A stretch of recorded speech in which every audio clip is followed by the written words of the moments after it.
Hello friends, हमारे YouTube channel study and motivation में आप सबका स्वागत है। आप सभी जानते हैं कि गत वर्ष से ही कक्षा 1 एवं 2 में मिशन अंकुर के अंतर्गत अध्यापन कार्य हो रहा है फ्रेंड्स। और आप सभी जानते हैं कि पिछली बार भी हमको मिशन अंकुर के अंतर्गत अभ्यास पुस्तिका वर्क बुक प्राप्त हुई, शिक्षक संदर्शिका प्राप्त हुई थी। और वर्तमान में जो अभ्यास पुस्तिका एवं शिक्षक संदर्शिका प्राप्त हुई है उसमें कई जगह महत्वपूर्ण बदलाव किया गया फ्रेंड्स। और उसमें दिए गए जो सभी महत्वपूर्ण बदलाव है आप इस वीडियो में देखने वाले फ्रेंड्स। ये सभी महत्वपूर्ण बदलाव हमें याद होना चाहिए फ्रेंड्स। और शिक्षक संदर्शिका और अभ्यास पुस्तिका में कहाँ पे और किस प्रकार का बदलाव हुआ यह हम इस वीडियो में जानने वाले हैं फ्रेंड्स। और साथ ही आकलन, पुनरावृत्ति, रचनात्मक आकलन, पुनर्बलन, रेडीनेस सप्ताह की विस्तृत जानकारी हम प्राप्त करने वाले हैं। और कार्यपत्रक के बारे में भी फ्रेंड्स आपको इसमें जानकारी मिलने वाली है।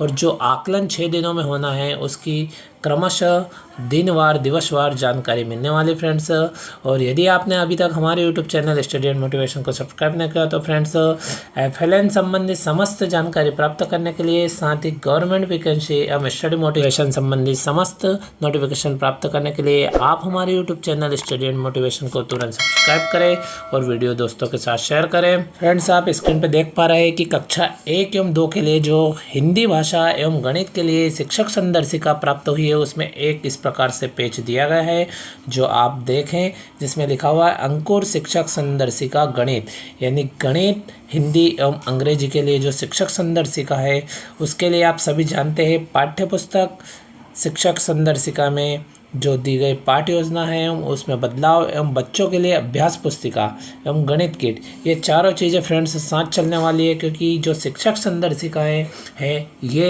एवं बच्चों के लिए जो प्राप्त वर्क बुक है वो और पाठ्य पुस्तक, ये तीनों एक दूसरे से लिंक है फ्रेंड्स। इसमें किसी प्रकार की कोई समस्या नहीं आएगी। कई साथियों की समस्या आ रही है कि किस प्रकार से पाठ्य पुस्तक होगी और किस प्रकार से वर्क बुक पे कार्य होगा, तो उसमें संपूर्ण जानकारी फ्रेंड्स मिलने वाली। जिस प्रकार से हिंदी में पाठ दिए गए हैं उसी के अनुसार शिक्षक संदर्शिका में निर्देश दिए गए हैं।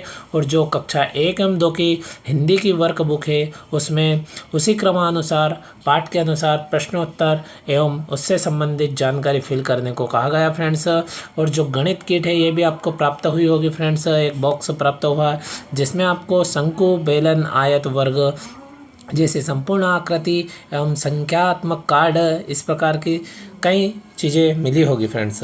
तो इस प्रकार से उसमें कोई संकोच नहीं है। अपने आप ही वर्क बुक यदि हम करवाते जाएंगे तो उसके साथ पाठ्य पुस्तक भी होती जाएगी, क्योंकि दोनों चीज़ें एक दूसरे से जुड़ी हुई फ्रेंड्स।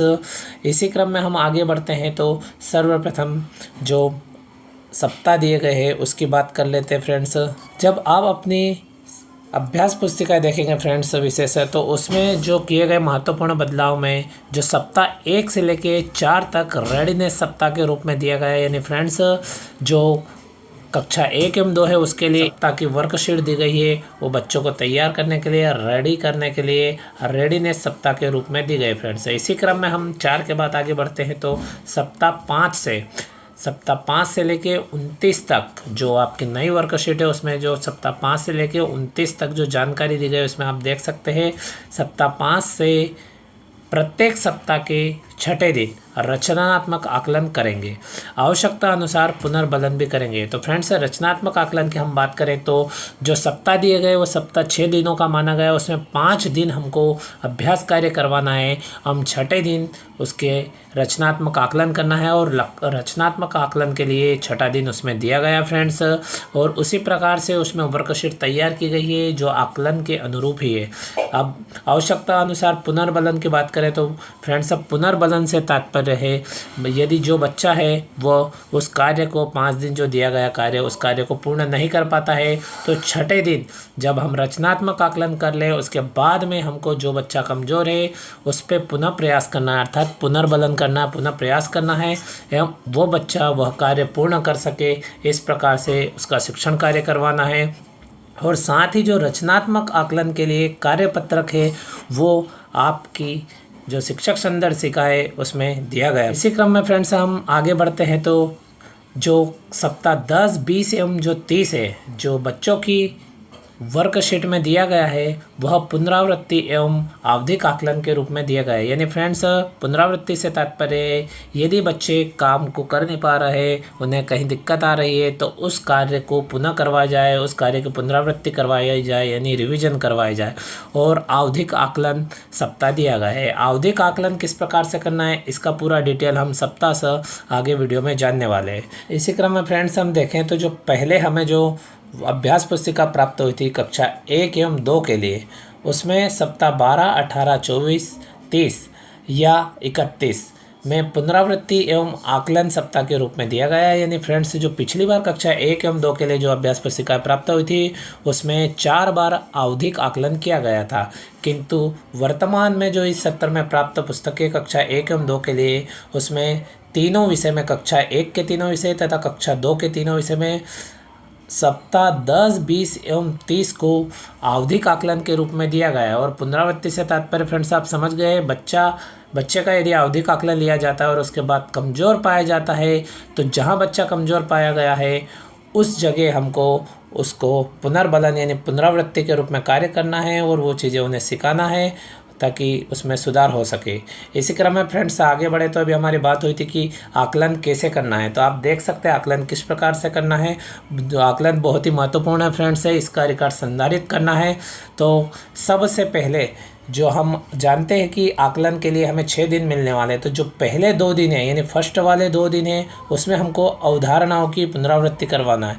यानी फ्रेंड्स, जिस अभ्यास पुस्तिका में हम बच्चों का आकलन लेने वाले हैं, आवधिक आकलन लेने वाले हैं, उसके पहले जो कार्य करवाया गया है उन अवधारणाओं की हमें पुनरावृत्ति करना है, रिवीजन करना है। फिर तीसरा दिन आता है तो तीसरे दिन में हमें आकलन लेना है, यानी उनका टेस्ट लेना है जो हमें प्रपत्र आकलन के रूप में, आवधिक आकलन के रूप में प्राप्त हुए, असेसमेंट के रूप में प्राप्त हुए, उनका आकलन करना है। इसी क्रम में जब हमारा आकलन पूर्ण हो जाता है तो हमें आकलन के बाद में जो ट्रैकर पत्रक है जो शिक्षक संदर्शिका में पीछे दिए गए हैं, उन ट्रैकर पत्रक पर बच्चों की जानकारी हमको नोट करना है और उसे संधारित रखना है। आकलन के बाद ट्रैकर पत्रक भरने के पश्चात हमको अगले 3 दिन हमारे पास बचते हैं, उन अगले 3 दिनों में हमको आवश्यकता अनुसार पुनः शिक्षण कार्य करना है। यानी फ्रेंड्स, पहले 2 दिन तो हमको अवधारणाओं की पुनरावृत्ति करना है, तीसरे दिन आकलन करना है और बचे हुए जो 3 दिन है ट्रैकर शीट भर जाए, ट्रैकर पत्रक भर जाए। उसके बाद में जो बचे हुए 3 दिन हैं, उन 3 दिनों में जो ट्रैकर शीट में पाया गया जो बच्चा कमज़ोर है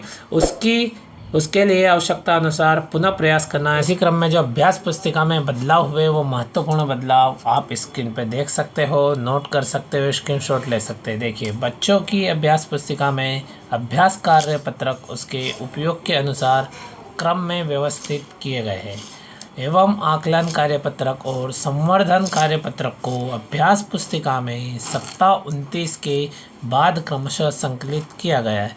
यानी फ्रेंड्स, जो आकलन कार्यपत्रक थे, संवर्धन कार्यपत्रक थे, और उन सबको व्यवस्थित कर दिया गया है और अभ्यास पुस्तिका में सप्ताह 29 के बाद क्रमशः संकलित किए गए, सभी को क्रम से संकलित किए गए ताकि बच्चों को और शिक्षक को किसी प्रकार की असुविधा ना हो। इसी में आप नीचे देखें तो कार्यपत्रक के क्रम में एवं सप्ताह में बदलाव किया गया है। यानी जो कार्यपत्रक था उसके क्रम में हम जो सप्ताहवार जो वर्कशीटें दी गई है उसमें बदलाव किया गया है। और इसी में बिंदु 2 देखेंगे तो सप्ताह 1 से सप्ताह 9 तक के कार्यपत्रक को क्रमांक 1 से शुरू किया गया है। यानी क्रमांक 1 से ही शुरू करके सप्ताह क्रमांक 1 की वर्कशीट प्रारंभ की गई है। इसी क्रम में फ्रेंड्स, जो शिक्षक संदर्शिका है उसमें बदलाव हुआ है। तो उसमें क्या बदलाव हुआ तो आप देखेंगे तो पाठ्य योजना के सप्ताह के क्रम में कुछ बदलाव किया गया है। जो पाठ्य योजना में जो सप्ताह दी गई है उसके क्रम में बदलाव किया गया है। और दूसरा बिंदु है पाठ्य योजना के क्रम में बदलाव किया गया, यानी जो पाठ्य योजना का जो क्रम था उसमें भी बदलाव किया गया है। यानी शिक्षक संदर्शिका में सप्ताह के क्रम में एवं पाठ्य योजना के क्रम में महत्वपूर्ण बदलाव किए गए। फ्रेंड्स, आप चाहे तो बच्चों की वर्कशीट, वर्कबुक, अभ्यास पुस्तिका खोलकर देख सकते हैं। ये सभी महत्वपूर्ण बदलाव फ्रेंड्स आप अपनी अभ्यास पुस्तिकाओं में भी देख सकते हैं। फ्रेंड्स, इस बदलाव की संपूर्ण जानकारी यदि आप देखना चाहते हैं तो आप अपनी जो शिक्षक संदर्शिका है उसको भी देख सकते हो, उसमें भी जानकारी दी गई है। और ये जो सारणी दिखाई दे रही है आपकी शिक्षक संदर्शिका भाषा हिंदी एवं गणित के लिए जो दी गई है उसके पेज नंबर 63 पर यह जानकारी आपको मिलने वाली। फ्रेंड्स, गत सत्र में किस प्रकार से जानकारी दी गई थी और वर्तमान सत्र में किस प्रकार से उसमें दिए गए शिक्षक संदर्शिका में किस प्रकार का परिवर्तन किया गया है। और आप विवरण भी देख सकते हैं कि जो पहले 1 से 9 था वो वर्तमान में जो 1 से 9 दिया गया है सप्ताह, उसमें कोई बदलाव नहीं किया गया, आप सारणी में आगे देख सकते हैं। और पिछली बार जो सप्ताह 12 था वो सप्ताह 10 के रूप में दिया गया है, और पहले सप्ताह 12 में जो आवधिक आकलन और पुनरावृत्ति होता था वह 10 में होगा। इसी क्रम में आप देख सकते हैं जो पिछला सप्ताह 10, 11, 19 और 20 था उसके लिए आप देख सकते हो इसमें 11, 12, 18, 19 दिया गया है, यानी इनमें बदला हुआ है। इसी क्रम में आप देखेंगे तो 18 और 24 सप्ताह का जो कुछ भाग है वो सप्ताह 20 के रूप में दिया गया है, और इसका पुनरावृत्ति और आकलन होगा, यानी सप्ताह 10, 20 एवं 30 में जो पुनरावृत्ति और आकलन होगा। इसी क्रम में आप देखें तो गत सत्र में जो 25, 26, 27, 28, 29, 30 और 32वें के जो भाग दिए गए थे उसका किस प्रकार का वर्तमान में दिया गया आप देख सकते हो। तो 25 की जगह 24, क्रमशः 25, 26, 27, 28, 29 दिया गया है, और 30वें सप्ताह में आवधिक आकलन और पुनरावृत्ति होना है। और आप देख सकते हो इधर बदलाव स्पष्ट लिखा हुआ है कि कहाँ पर क्या क्या बदलाव हुआ है। और पुनर्बलन एवं पुनरावृत्ति की बात करें तो वर्तमान सत्र 2023-24 के लिए सप्ताह 31 एवं 32 में दिया गया है, और इसके निर्देश भी आप यहाँ से देख सकते हैं। फ्रेंड्स, FLN संबंधी समस्त नोटिफिकेशन प्राप्त करने के लिए आप हमारे YouTube channel study and motivation को तुरंत सब्सक्राइब करें और वीडियो दोस्तों के साथ शेयर करें। Thank you friends.